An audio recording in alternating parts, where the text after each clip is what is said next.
Researchers have been studying the factors that influence us to say yes to the requests of others for over 60 years, and there can be no doubt that there's a science to how we are persuaded, and a lot of this science is surprising. When making a decision, it would be nice to think that people consider all the available information in order to guide their thinking, but the reality is very often different. In the increasingly overloaded lives we lead, more than ever, we need shortcuts or rules of thumb to guide our decision-making. My own research has identified just 6 of these shortcuts as universals that guide human behavior. They are reciprocity, scarcity, authority, consistency, liking, and consensus. Understanding these shortcuts and employing them in an ethical manner can significantly increase the chances that someone will be persuaded by your request. Let's take a closer look at each in turn. So, the first universal principle of influence is reciprocity. Simply put, people are obliged to give back to others the form of behavior, gift, or service that they have received first. If a friend invites you to their party, there's an obligation for you to invite them to a future party you are hosting. If a colleague does you a favor, then you owe that colleague a favor. And in the context of a social obligation, people are more likely to say yes to those that they owe. One of the best demonstrations of the principle of reciprocation comes from a series of studies conducted in restaurants. So the last time you visit a restaurant, there's a good chance that the waiter or waitress will have given you a gift. Probably at about the same time that they bring your bill. A liqueur perhaps, or a fortune cookie, or perhaps a simple mint. So here's the question. Does the giving of a mint have any influence over how much tip you're going to leave them? Most people will say no, but that mint can make a surprising difference. In the study, giving diners a single mint at the end of their meal typically increased tips by around 3%. Interestingly, if the gift is doubled and 2 mints are provided, tips don't double. They quadruple, a 14% increase in tips. But perhaps most interestingly of all is the fact that if the waiter provides 1 mint, starts to walk away from the table, but pauses, turns back, and says, "For you nice people, here's an extra mint," tips go through the roof. A 23% increase, influenced not by what was given, but how it was given. So the key to using the principle of reciprocation is to be the first to give and to ensure that what you give is personalized and unexpected. The second universal principle of persuasion is scarcity. Simply put, people want more of those things they can have less of. When British Airways announced in 2003 that they would no longer be operating the twice-daily London-New York Concorde flight because it had become uneconomical to run, sales the very next day took off. Notice that nothing had changed about the Concorde itself. It certainly didn't fly any faster, the service didn't suddenly get better, and the airfare didn't drop. It had simply become a scarce resource, and as a result, people wanted it more. So when it comes to effectively persuading others using the scarcity principle, the science is clear. It's not enough simply to tell people about the benefits they'll gain if they choose your products and services. You'll also need to point out what is unique about your proposition and what they stand to lose if they fail to consider your proposal. Our third principle of influence is the principle of authority, the idea that people follow the lead of credible, knowledgeable experts. Physiotherapists, for example, are able to persuade more of their patients to comply with recommended exercise programs if they display their medical diplomas on the walls of their consulting rooms. People are more likely to give change for a parking meter to a complete stranger if that requester wears a uniform rather than casual clothes. What the science is telling us is that it's important to signal to others what makes you a credible, knowledgeable authority before you make your influence attempt. Of course, this can present problems. You can hardly go around telling potential customers how brilliant you are, but you can certainly arrange for someone to do it for you.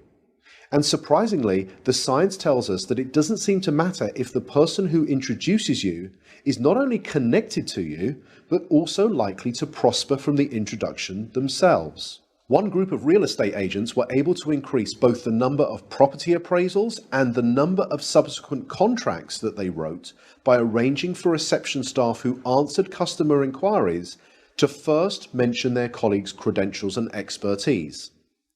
So, customers interested in letting a property were told, "Lettings? Let me connect you with Sandra, who has over 15 years' experience letting properties in this area." Customers who wanted more information about selling properties were told, "Speak to Peter, our head of sales. He has over 20 years' experience selling properties. I'll put you through now." The impact of this expert introduction led to a 20% rise in the number of appointments and a 15% increase in the number of signed contracts. Not bad for a small change informed from persuasion science that was both ethical and costless to implement. The next principle is consistency. People like to be consistent with the things they have previously said or done. Consistency is activated by looking for and asking for small initial commitments that can be made. In one famous set of studies, researchers found, rather unsurprisingly, that very few people would be willing to erect an unsightly wooden board on their front lawn to support a Drive Safely campaign in their neighborhood. However, in a similar neighborhood close by, 4 times as many homeowners indicated that they would be willing to erect this unsightly billboard. Why? Because 10 days previously, they had agreed to place a small postcard in the front window of their home that signaled their support for a Drive Safely campaign. That small card was the initial commitment that led to a 400% increase in a much bigger but still consistent change. So, when seeking to influence using the consistency principle, the detective of influence looks for voluntary, active, and public commitments, and ideally gets those commitments in writing. For example, one recent study reduced missed appointments at health centers by 18%, simply by asking the patients rather than the staff to write down appointment details on the future appointment card. The fifth principle is the principle of liking. People prefer to say yes to those that they like. But what causes one person to like another? Persuasion science tells us that there are 3 important factors. We like people who are similar to us, we like people who pay us compliments, and we like people who cooperate with us towards mutual goals. As more and more of the interactions that we are having take place online, it might be worth asking whether these factors can be employed effectively in, let's say, online negotiations. In a series of negotiation studies carried out between MBA students at 2 well-known business schools, some groups were told, "Time is money, get straight down to business." In this group, around 55% were able to come to an agreement. A second group, however, were told, "Before you begin negotiating, exchange some personal information with each other. Identify a similarity you share in common, then begin negotiating." In this group, 90% of them were able to come to successful and agreeable outcomes that were typically worth 18% more to both parties. So to harness this powerful principle of liking, be sure to look for areas of similarity that you share with others and genuine compliments you could give before you get down to business. The final principle is consensus. Especially when they are uncertain, people will look to the actions and behaviors of others to determine their own.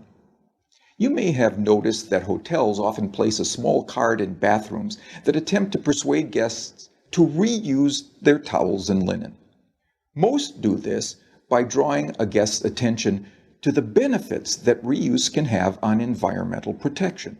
It turns out that this is a pretty effective strategy, leading to around 35% compliance. But could there be an even more effective way? Well, it turns out that about 75% of people who check into a hotel for 4 nights or longer will reuse their towels at some point during their stay. So what would happen if we took a lesson from the principle of consensus and simply included that information on the cards and said that 75% of our guests reuse their towels at some time during their stay, so please do so as well. It turns out that when we do this, towel reuse rises by 26%. Now imagine the next time you stay in a hotel, you saw one of these signs. You picked it up and you read the following message. 75% of people who have stayed in this room have reused their towel. What would you think? Well, here's what you might think. I hope they're not the same towels. And like most people, you probably think that this sign will have no influence on your behavior whatsoever. But it turns out that changing just a few words on a sign to honestly point out what comparable previous guests have done was the single most effective message, leading to a 33% increase in reuse. So, the science is telling us that rather than relying on our own ability to persuade others, we can point to what many others are already doing, especially many similar others. So there we have it, 6 scientifically validated principles of persuasion that provide for small, practical, often costless changes that can lead to big differences in your ability to influence and persuade others in an entirely ethical way. They are the secrets from the science of persuasion.